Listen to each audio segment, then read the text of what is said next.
we are just happy that we're here. We did our best for today's game, and we're just going to prepare for the next one. So it's still the same for everyone. We prepare, we do our best, and hopefully we get the championship. Thank you so much. To Knicks, you have 5 attacks, 3 blocks, 1 service ace, and 4 digs. So yun na. Another finals appearance for you. So last year, ang ganda ng nakita mo nung finals last year. And then this year, ito, may chance ka na ma-showcase mo yung talents mo against Lasal. So ano yung masasabi mo na, yun nga, ang ganda ng ginawa niyo, especially sa blocking? Sa performance naman namin, tinabaho talaga namin yun.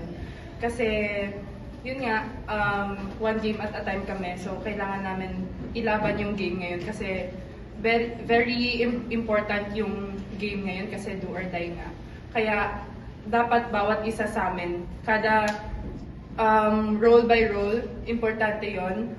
Blockings, spiking, dapat pulido lahat ng ginagawa namin. At kung may ma-miss, may ma-error, ganyan, bawi lang. Madami namang chance. Thank you so much. Next to Chami, you have 8 of 17 attacks. Match best 5 blocks, 1 service ace, and 5 digs. So, yun nga. Ano masasabi mo na yun nga, maganda yung blocking nyo today? Ano masasabi mo? Yun nga po, sabi ni Nicole na role per role po. Para po, yung mindset po kasi namin as Amelia, gusto din po namin tumulong sa mga, kasi po kami yung first line of defense po sa harap eh. Kaya as much as possible po, gusto po namin, sa amin pa lang, stop na po yung bola. Thank you so much. And lastly, to Lambs, you have 34 excellent sets, 6 digs, 1 block, 1 service ace, and 1 attack. So, ito na, finals na naman kayo. So, ano yung masasabi mo right now na, yung nga, sabi nga ng mga teammates mo, 1 game at a time. At ito nga, although kailangan dumaan kayo sa step ladder, naitawid nyo ito. Very happy kasi lahat kami pinagtrabahuan talaga itong game na to kasi syempre yun nga, very crucial, do or die game. And I'm very happy ako sa performance ng team at sana tuloy-tuloy siya hanggang championship. Thank you so much. Okay, the floor is open for questions. Coach, from second set to fourth set, parang may kailangan kayo habulin na lamang ng USC. So, ano na masasabi mo sa naging resilience ng team na kahit kailangan nyo umabot, hindi naman sila napakapante at nanalo pa kayo eventually? Syempre, it was a challenge for us, a very, very big challenge for us. Pero ever since naman this year started, it has been very challenging for us. It's not easy. Lahat ng mga games namin, hindi siya madali. And with those experiences, it made us stronger. That's why at some point in this game, I knew that they're going to get it because napagdaanan na namin siya. Daanan namin to, na-experience namin to, kapitan lang. So, yun lang. And to Chami and Nick, siguro for the past games, parang kayo na din yung naging supporta ni Naara, ni Navajo, ni Lambs. Paano nyo lang isusustain to against Lasal na mas may mga magaling din ng middle blockers doon? So paano nyo lang parang isustain to pagdating ng finals? Sa amin naman, ano lang, pareho lang ng ginagawa namin every game. Bale, kung ano yung mga ginawa namin sa past games, dapat mas higitan pa namin. Kasi championship game na nga, dapat mas maganda pa yung ipakita namin at syempre mas malaki pa dapat yung tulong namin sa mga teammates namin. Tsaka dapat kami din yung kasi senior din po kasi, dapat kami din po nag-lift up sa kanila kasi pag tahimik po, nawawala po sila sa focus eh. Kaya gusto po namin is i-hype sila para po kahit paano focus po sila. Coach, there were some points po throughout the season nga na medyo kumbaga naging mahirap or wins weren't coming as much as usual dati. Pero I guess what made you believe or what attribute of this team made you believe na even though the start was hard, the finals was still a realistic possibility, but it's the defending champions? Of course, I trust all the players, not just the starters, but I know kasi na pag may isang in trouble, there's always someone may sasagip. Doon yung naging strength talaga namin na sobrang dami namin players na kaya at matapang sa loob. So, grateful kami doon and hopefully magamit namin yan sa championship. And for Lambs, entering the finals na against a team na for the 4th time mo na makakalaban, parang what's different about this particular finals na even though mas dominant kayo over the huling tatlo, winning twice, ano sa tingin mo yung magiging pinaka-challenge this time around against? For me, very challenging talaga yung Lasal. Sobrang challenge talaga nila kasi kompleto sila. And kami naman, all we have to do is to back to basic, prepare. Kung ano po talaga yung usual na preparation namin as a team, mental preparation and physical preparation. And ayun, isang mindset pa rin is to get the championship, to get the crown.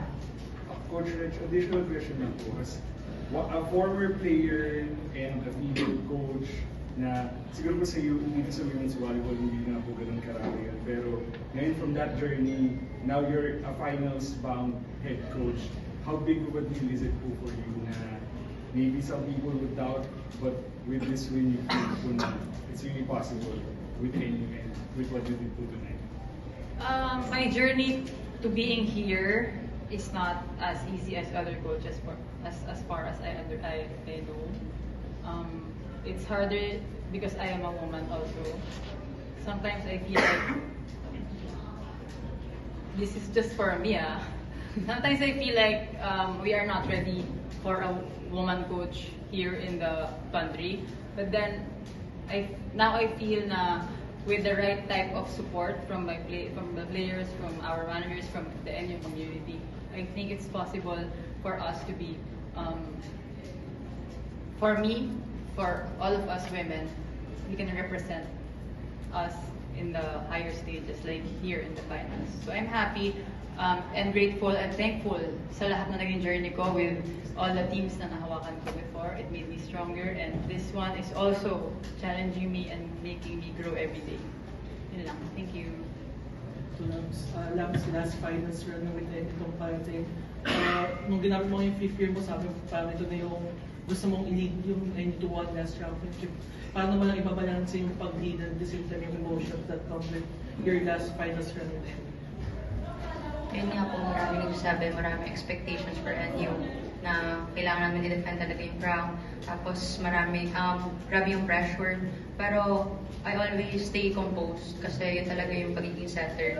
Especially kailangan ko sila ma-lead all throughout the finals. And then To coach, coach, ano po masasabi mo sa pag-step up nito? Nung mga middle blocks na nasa tabi mo, kumbaga, parang for the past games, sila yung naging X-factors talaga ng team up to this game na importante talaga para makaabot kayo ng finals. Ano lang masasabi mo sa pag-step up nila, Alexa at ni Chan? I've been in the volleyball world naman for the past 3 years. Even without me handling them, I've been seeing them na in the championship, and they've been very competitive and they're very good ever since. So wala naman ako in-expect na mas mababa. Whatever they're doing with the team now is very expected from them, and hopefully they mature and grow more, especially in these coming finals because they're now the seniors. Coach, next, first finals mo in the UAB as a head coach, Coach Ramil, mga kalaban, your mentor in the past. So, ano lang gusto mong mapulot na lessons when you're going up against a coach like Coach Ramil? It's always about discipline with Coach Ramil, and hopefully ma-out-discipline ko siya. Joke lang. Hopefully I get to play at par with him. I mean, not just playing but with coaching. Hopefully I get there because he's always going to be one of my inspiration where I am now, and I am grateful to be one of his players before.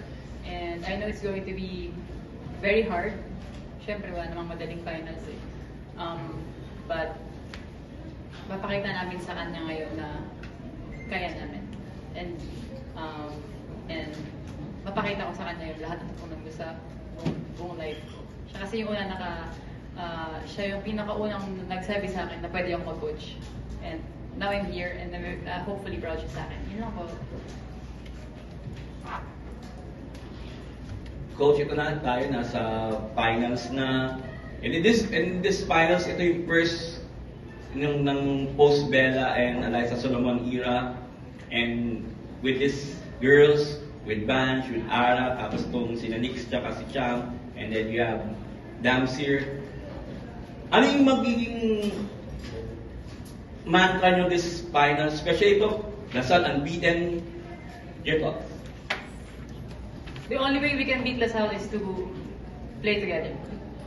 Lahat kami. Hindi pwedeng may isa lang na malakas, hindi pwedeng may isa lang na magdadala ng team. It's going to be us or we're not going to make it. That's it.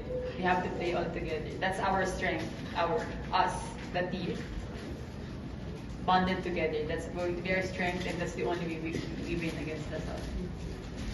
And lastly, to Lams being the senior here, and of course, LaSalle, another talagang championship caliber team. So, syempre, kabisado nila yung tendencies nyo. Kabisado nyo rin yung tendencies nila, your thoughts. Tingin ko naman, pagdating talaga ng championship, kung sino na lang po talaga yung mas hungry to win or hungry to defend the crown. Siguro, depende na lang kung sino yung bibiglaw. Yun lang. Congratulations, Coach Red, Lang, Cam, and Nick. See you sa finals on Wednesday.